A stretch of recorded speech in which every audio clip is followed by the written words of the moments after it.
Fractals and quantum probability are two new concepts that can help us improve our communication.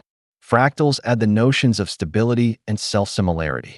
Quantum probability explains how a very simple formula can produce vastly different outcomes, yet remain stable.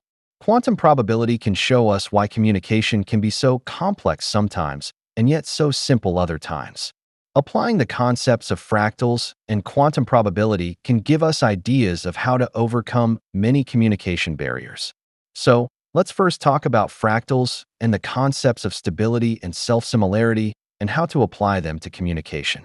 Benoit Mandelbrot introduced the term fractals in the 1980s.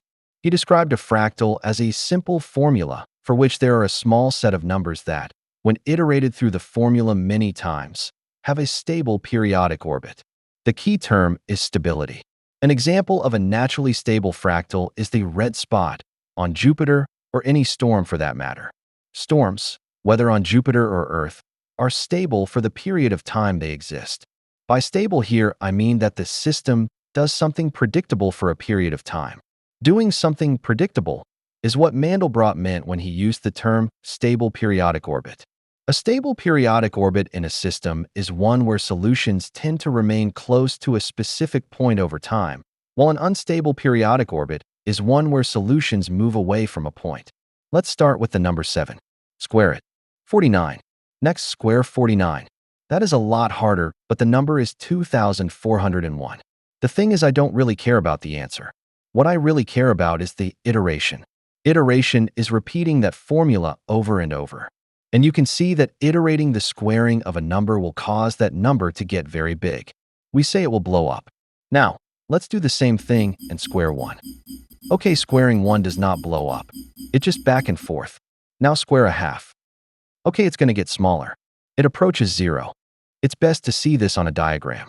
So this line indicates if you start there, it goes to there when you square it, and then to there, and to there. And so if I move this around, the picture is kind of pleasing. Kind of wobbles around, but it's always heading towards the center, which I'll say is stable. And there's a reason there's a circle on the screen, because anytime I'm inside the circle, it looks like it's stable, even if it's kind of pretty as it moves. But if I go near the edge of the circle, it's less obviously stable. It takes a lot longer to get to the center, and then if I go outside the circle, unstable, stable, unstable, stable, unstable. What I'm capturing is this iteration, which always looks a bit technical. And if I cover that bit up, it's what we did at the beginning. I said square a number, and that's your new number. Square it, square it, square it. But instead of just squaring it, you do square it, add something that you see for it's a constant, but we can kind of shortcut that. So let me show you what it looks like. Always start at 0 and move the constant around each time. And if you do that, all you'll see is sometimes it's stable like this, and sometimes it's different stable. I just really love this. I'm just going to move it around.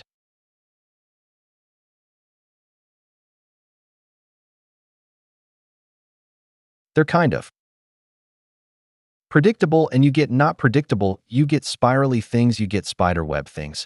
And sometimes it's not stable, it's unstable. Sometimes it's got like how many arms is that? 7 arms. Sometimes it's got 3 arms. Sometimes it's got something else. And sometimes it's just rubbish. This is just the squaring, adding top squaring, and adding these. What they call these are the orbits of for every constant. But any other constant you pick, anyone on the screen has an orbit, and some of them are boring. They just go on, and some of them are not. They're stable, and some of them are not quite sure where the hell's going on. Excuse my English there. The idea that maybe some points are special and some are not is what Benoit Mandelbrot first began to investigate. Other people were investigating it, but it ended up with this idea of getting his name on it. So let me see.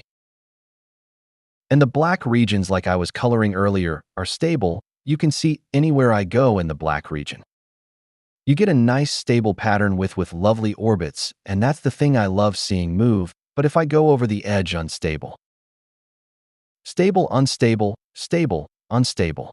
So it's even stable in this region. It goes into just like 2 piles. But if I go outside, the region disappeared. If I go up here, you get into 3 piles. And in fact, Holly's done a lovely video on how many piles you start making depending on which of these little bulbs you go into. But the first time that Mandelbrot saw this, he had no idea about any of that structure. He just saw a shape.